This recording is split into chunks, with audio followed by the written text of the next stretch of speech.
Welcome to doctor Farrukh podcast. Heart attack, दिल की बीमारियां, ब्लड प्रेशर और खून की नालियों की बीमारियां अब बुजुर्गों और ओल्ड एज से हटके यंग एज और अडल्ट के अंदर भी आ चुकी हैं। इस बारे में बात करने के लिए हमारे साथ मौजूद हैं डॉक्टर शहजाद असलम, जो प्रोफेसर ऑफ कार्डियोलॉजी हैं। Thank you doctor Farrukh Haseeb.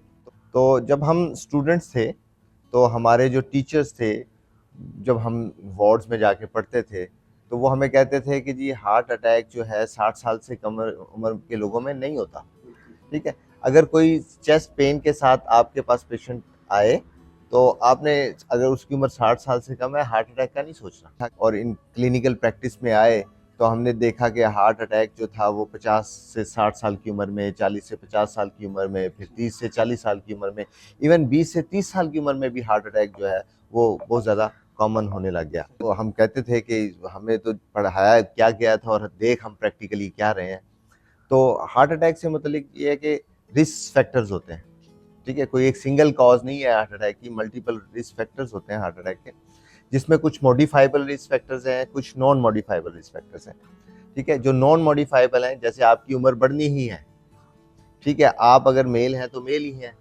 ठीक है, तो एक उम्र का बढ़ना, मेल जेंडर होना, इसी तरह फैमिली हिस्ट्री होना।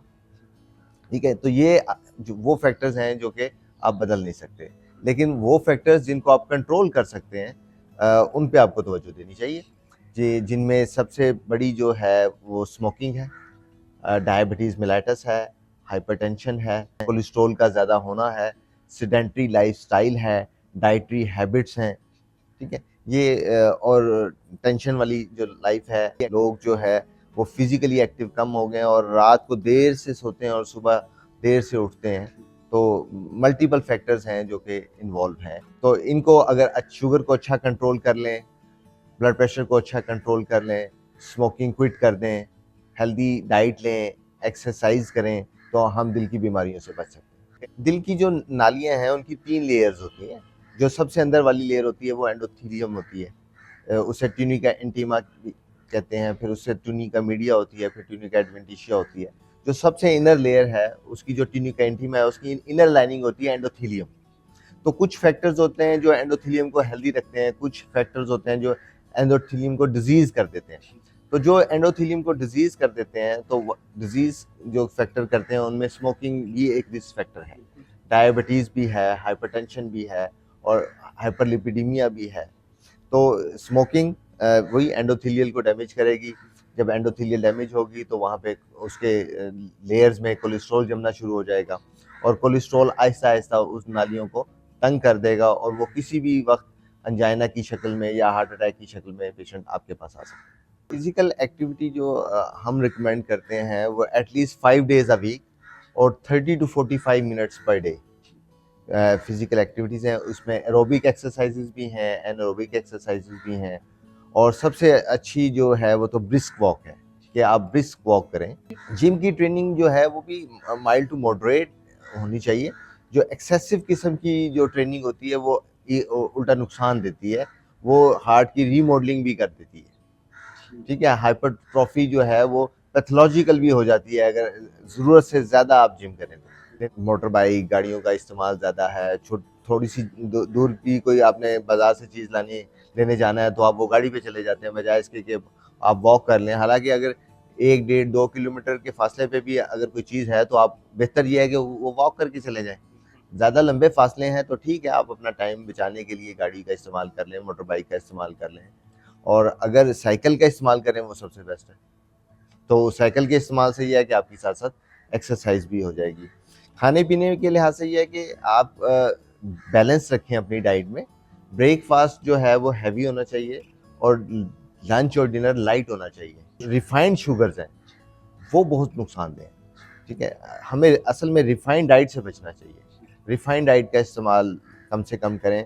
देखिए, वो शुगर की वाली कोई भी चीज़ जो जितनी जल्दी जिस्म का हिस्सा बन जाए उसे हम कहते हैं इसका ग्लाइसीमिक इंडेक्स ज़्यादा है। जैसे ग्लूकोज है, आप पानी में डाल के पिए तो वो फ़ौरन से खून की सर्कुलेशन में शामिल हो जाता है, तो हम कहते हैं ग्लूकोज का ग्लाइसीमिक इंडेक्स 1 है।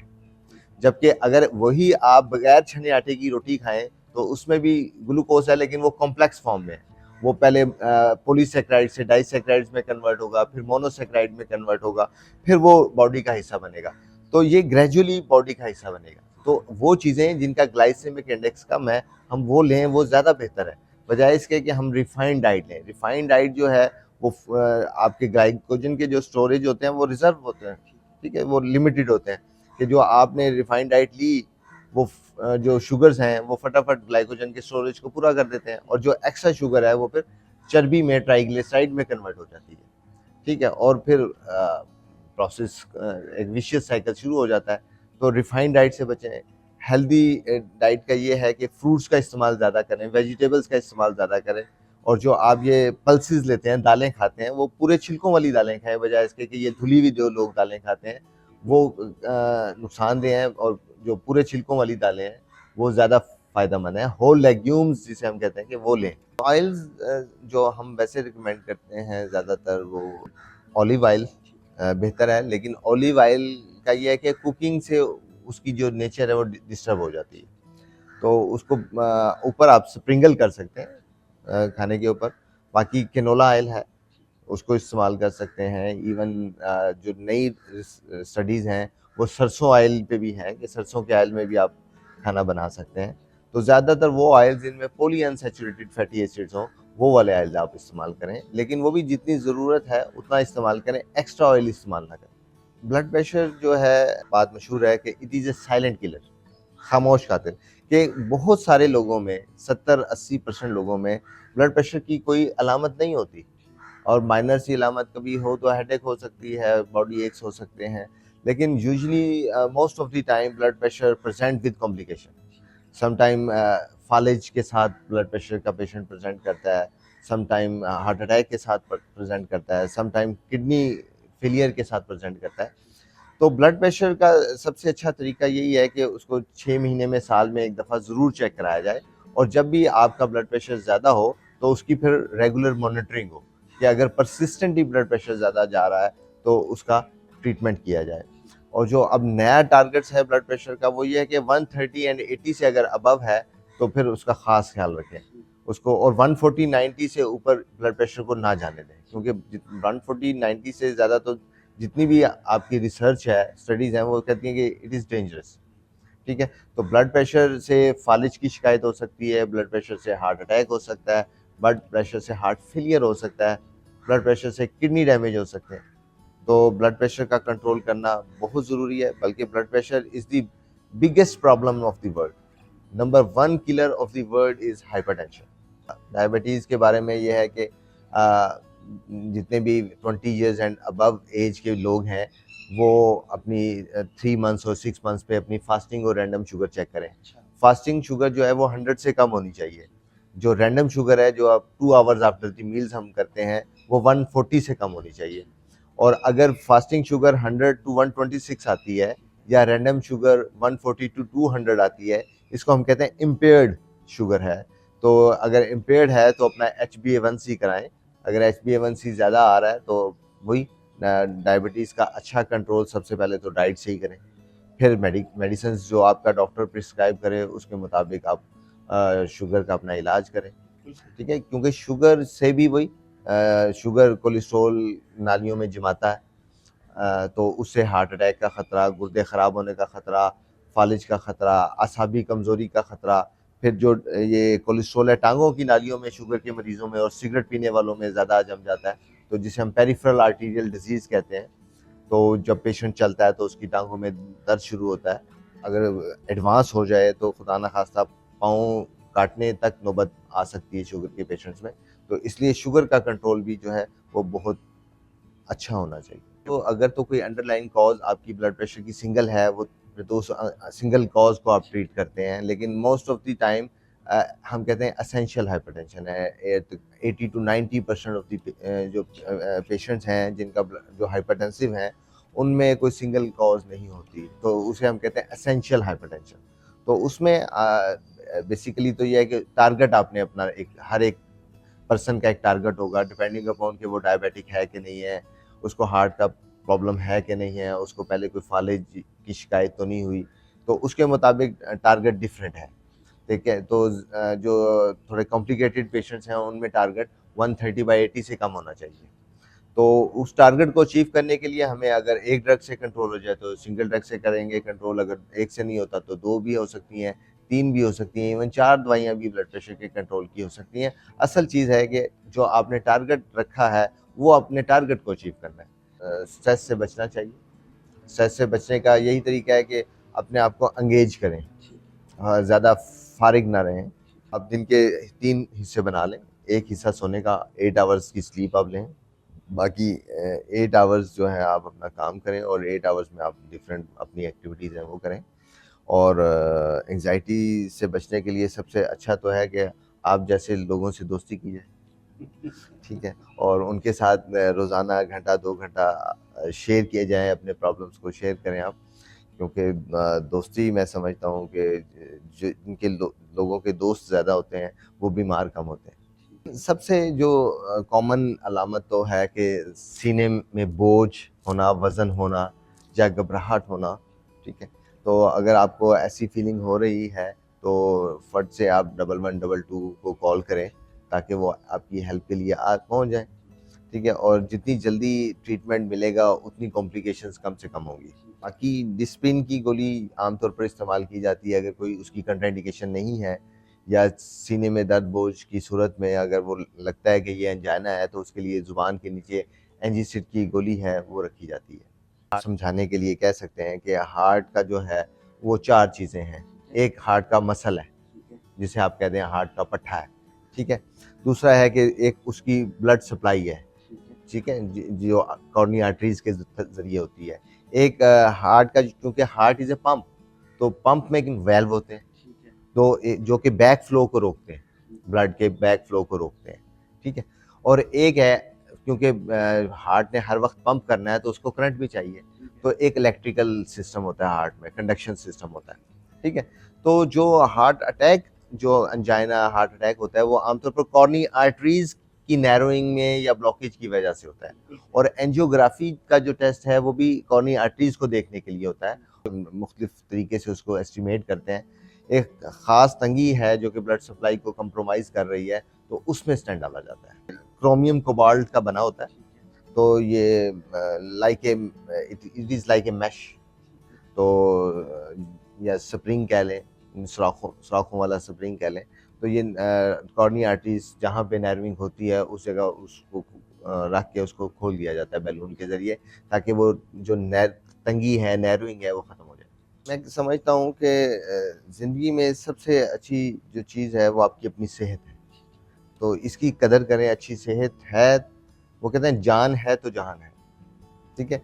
तो आपकी अगर सेहत अच्छी होगी तो आपके लिए हर चीज़ अच्छी होगी, और अगर आपकी सेहत ख़राब होगी तो दाएं बाएं जितनी मर्जी अच्छी चीज़ें हो रही हैं वो आपको अच्छी नहीं लगेंगी। तो इसलिए अपनी सेहत का ख्याल जो है वो अव्वलीन तरजीह होनी चाहिए किसी भी शख्स की। उसके लिए यही है कि जो हफ्ज़ाने सेहत के असूल हैं उन पे अमल किया जाए, कि खुराक में मुनासिब खुराक खाई जाए, ठीक है, जिसमें कोलेस्ट्रॉल कम हो, रिफाइंड डाइट कम से कम हो, और चूँकि आप सुबह उठते हैं तो थ्रू आउट आप फिज़िकली एक्टिव रहते हैं, तो जो ब्रेकफास्ट है वो आपका हैवी होना चाहिए।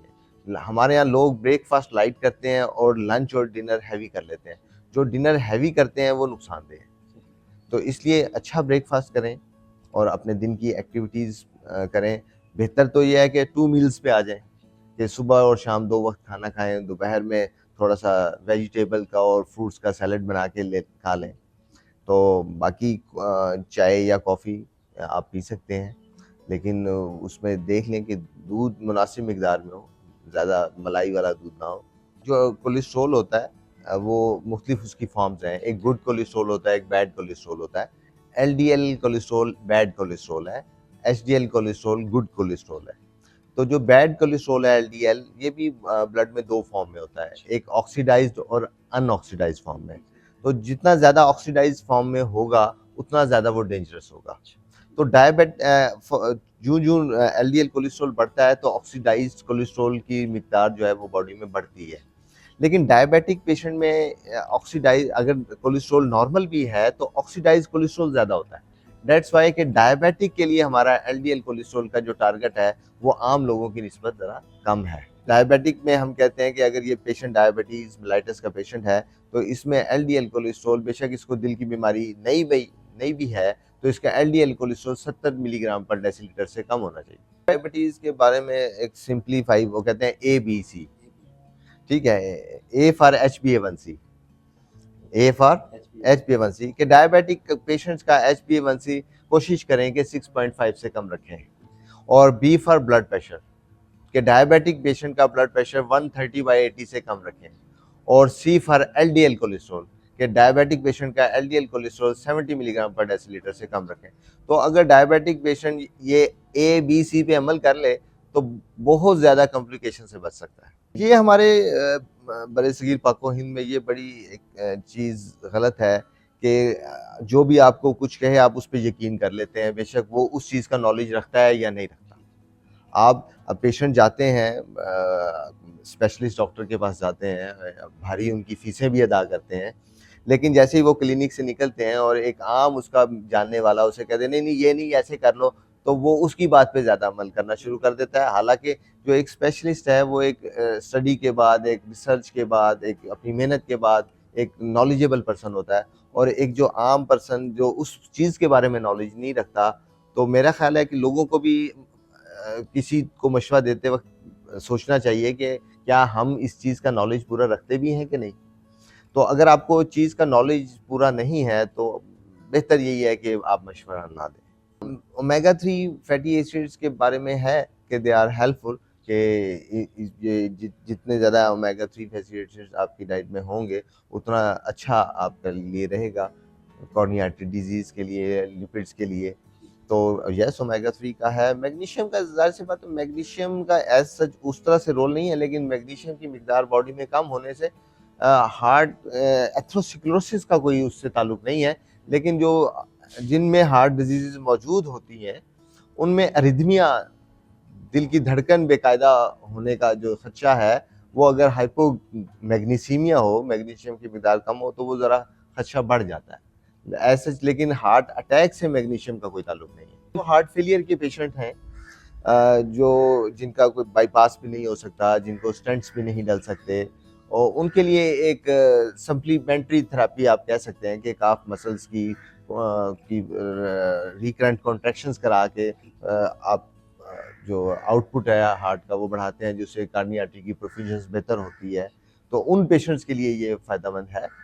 एज सच जो जिनकी कॉर्निया आर्टरीज नॉर्मल है उनमें कोई एज सच उसका कोई रोल नहीं है। बात सिंपल सी है कि जितना आप सादा रहेंगे उतना आपके लिए बेहतर है।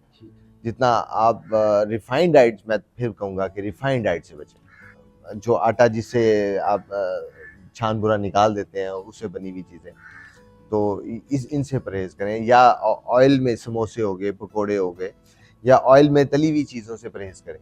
तो फ्री रेडिकल्स डैमेज करते हैं, इंजरी करते हैं, ठीक है। और एंटीऑक्सीडेंट्स उनको जो फ्री रेडिकल्स हैं उनको समझे कि काबू करते हैं, उनके उसको असर को कम करते हैं।